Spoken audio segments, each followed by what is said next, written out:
한국 사람들은 일을 많이 하고 있다 이렇게 볼 수가 있는데 제가 가끔 언급하는 것처럼 한국 사회가 분발을 해야 되는 것이 일단 일하는 양이 작습니다. 투입되는 노동시간이 ILO 자료를 제기하시는 분도 계신데 제가 이야기하는 투입된 시간이라는 것은 몰입도가 높은 상태의 근로시간 투입이죠.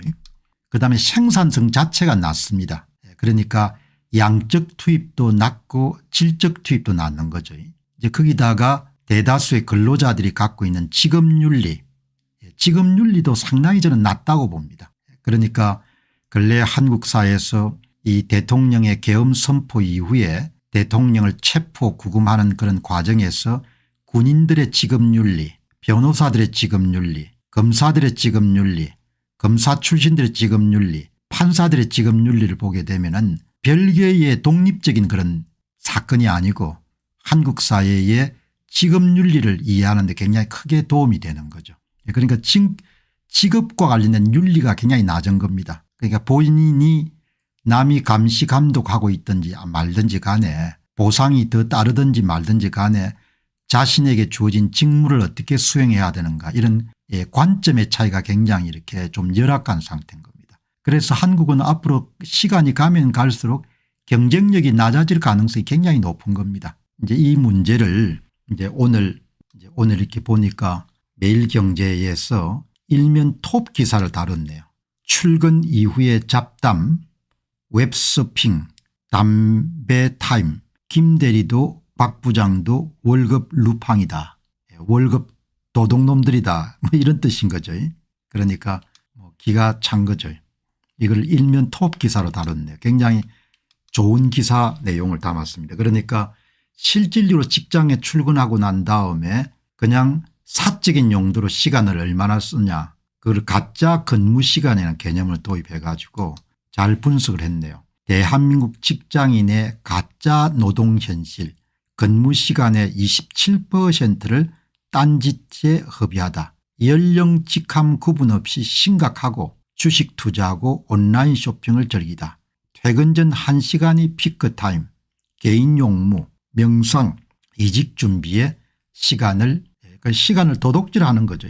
시간을 도둑질하는 일들이 오늘 경제신문에서 이렇게 다룬 겁니다.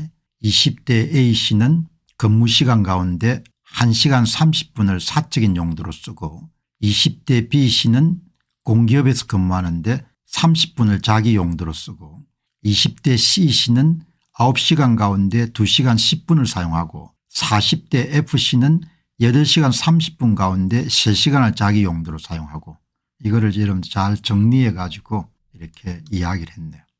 이러니까 대한민국 직장인의 가짜 노동 현실은 참담했다. 직장인들 스스로 나는 월급 루팡 일은 하지 않고 월급만 받아가는 사람을 여기는 사람이 적지 않다. 근로시간이 길건 짧건 마찬가지다. 평균 30%가 가짜 노동시간이다. 나머지 70%도 진짜 노동시간이라고 장담하기 어렵다. 그렇게 여러분들 정리를 해놨네요.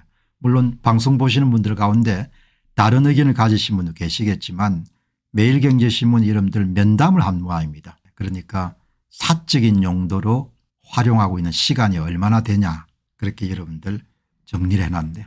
자, 이렇게 보시면은 본인 입장하고 다른 분들도 꽤 계실 겁니다. 다르게 계실 건데 매일경제가 20대 50대 직장인 7명을 상대로 해가지고 면담을 한 거죠. 면담을 한 건데 어떻든 노동 강도는 굉장히 저는 낮다고 봅니다. 다른 의견을 가지신 분도 계시겠지만 양적 노동시간도 저는 그렇게 많지 않은 것 같고 질적인 노동시간은 밀도가 낮은 것 같고 직무윤리는 낮고 그 생산성이 높을 수가 없는 거죠. 여러분들 임금이라는 것은 중장기적으로 생산성에 의존할 수밖에 없지 않습니까? 생산성이 낮은 사회는 결국은 임금이 조정될 수밖에 없는 거죠. 매일경제신문에서 총 근로시간에서 가짜 노동을 뺀 1367시간 시간으로 보면 한국의 근로시간은 경제협력개발기구 가입구 중에서 최하위권으로 짧아지고 가짜 노동은 공기업 사기업을 가리지 않았고 20대 새내기 직장인과 50대 부장도 다르지 않았다. 남녀 차이도 없었다. 이렇게 나오는 겁니다. 이 비용을 한국 사람들이 지불할 겁니다. 물론 뭐 다른 분야도 계신 분도 계실 겁니다. 그래도 제가 항상 평소 갖고 있던 문제의식을 그대로 이렇게 드러낸 거죠. 여기 이제 인터뷰 응하신 A씨는 저도 직장 이직 준비 등으로 하루에 1시간 30분 정도 가짜 노동 시간을 갖고 있지만 차장 이상 선배들은 일하는 시간이 1시간 30분이 될까 싶습니다. 월급 도둑질을 한 게 내 미래가 될까 두려워 이직을 준비하고 있는 겁니다. 해고가 안 되니까 굉장히 좀 안심하고 사는 거죠. 그래서 이제 중년 이후에 실질적으로 경쟁력이 떨어진 경우가 굉장히 많지 않습니까? 미국도 뭐 전반적으로 이야기를 할 수 없지만 해고가 원활하기 때문에 스스로 이력서에 필적할 정도의 실력이 준비가 안 돼 있으면 항상 해고가 되면 그다음 단계 자기 인생에 대한 책임을 더 많이 질 수밖에 없는 거죠. 이렇게 여러분들 지금 돌아가는 거죠. 예전에 직장생활 때 회의가 어떻게 많은지 굉장히 힘들었던 것 같아요. 비생산적인 회의가 많으니까. 자, 여기 보시면은 일종의 모럴 해저드인데 이런 사람이 많은 회사는 오래 갈 수가 없습니다. 오래 갈 수가 없는 거죠. 사회 전체가 이러면 여러분들 굉장히 심각한 거죠. 그런데 통계 자료를 이렇게 뒷받침이 되네요. OECD 보고서에 따르면은 2023년 기준 한국의 시간당 노동 생산성은 44.4달러로 OECD 38개국 가운데 33위에 머문 것으로 나타났다. 이게 객관적인 회사로 나오지 않습니까? 생산성 낮아지게 되면은 임금이 올라가기 힘들죠. 중장기적으로. 오늘 아주 잘 다뤘네요. 장시간 일하는 방식이 최하돼서 개인 정비 등 불필요한 시간이 많고 비효율적 노동시간 단축과 효율성 극대화가 필요하다. 사회 분위기도 영향을 미칠 것이고 또 조직의 제도도 영향을 미칠 것이고 또 개인적인 그런 직무라든지 업무를 바라보는 그런 관점도 영향을 미치는 것이고 편안하게 이렇게 직장을 다니게 되면 다음에 이제 비용을 치르게 되지 않습니까? 그렇게 보시면 좋겠네요. 한국 사회가 갖고 있는 가장 고질적인 문제를 예리하게 여러분들 지적을 했다. 이렇게 보시면 좋겠죠. 이제 한국은 지금 뭐 이렇게 탄핵 처리하는 그런 과정에서도 판사들이 직무윤리가 없다는 걸 우리가 봤지 않습니까? 공수처 검사들도 마찬가지고 선거 문제에 대한 침묵하는 그런 언론들도 보게 되면은 직업윤리 같은 게 없지 않습니까? 직업윤리가. 직업윤리란 것이 업무 몰입도에 굉장히 크게 영향을 미칠 거거든요. 그런 거가 부재한 겁니다. 그거는 이제 하루아침에 생기는 게 아니고 가치관이니까 그런 거하고 똑같은 거죠. 지금 헌법재판소 재판관들도 보시기 바랍니다. 저는 판사의 직업윤리가 거의 없다고 생각이 들거든요. 결론을 정해놓고 그냥 밀어붙이지 않습니까? 결론이 뭡니까? 진영의 이익인 거죠. 판사의 직업윤리 자체가 없는 겁니다. 진영의 이익이 윤리인 거죠. 한 분께서 말씀하신 해먹는 게 윤리인 거죠. 도덕적으로 어마어마하게 여러분들 타락한 거죠. 판사가 직업윤리가 있지 않습니까? 헌법과 법률이 그리고 양심에 따라서 판결하는 거 그게 없는 거죠. 그게 얼마나 문제가 많습니까? 계약을 해서 이런 회사를 들어가게 되면은 근무 시간에 최선을 다하는 것은 신의 성실의 원칙에 따라 서로가 계약을 한 거지 않습니까? 그걸 안 하는 거지 않습니까?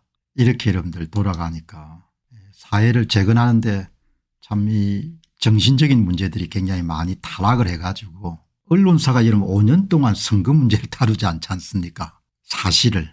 그거를 뭐죠? 이익이란 측면에서 보지만 직무윤리란 측면에서 볼 수가 있는 거죠. 민주당이 여러분들 국민의 이익을 위해서 일을 해야 될 거 아닙니까? 권력 찬탈을 위해서 일을 하고 있잖아요. 그것도 직업윤리인 거죠. 그러니까 뭐 정말 참 문제가 많은 거죠. 이제 우리가 문제가 있든 문제가 없든 일단 무슨 일이든 간에 사람이 생각이 좀 반듯해야 되지 않습니까? 업무를 대하는 태도나 이런 부분도 생각하고 연관이 될 테니까. 안녕하십니까, 공병호입니다. 그동안 공병호 TV는 선거 공정성 회복과 자유민주주의 체제의 보존과 발전을 위해 노력해왔습니다. 이런 노력들이 지속될 수 있도록 공병호 TV의 정기 후원 프로그램이자 멤버십 프로그램을 소개해드립니다. 뜻 있는 분들의 관심과 동참을 부탁드립니다.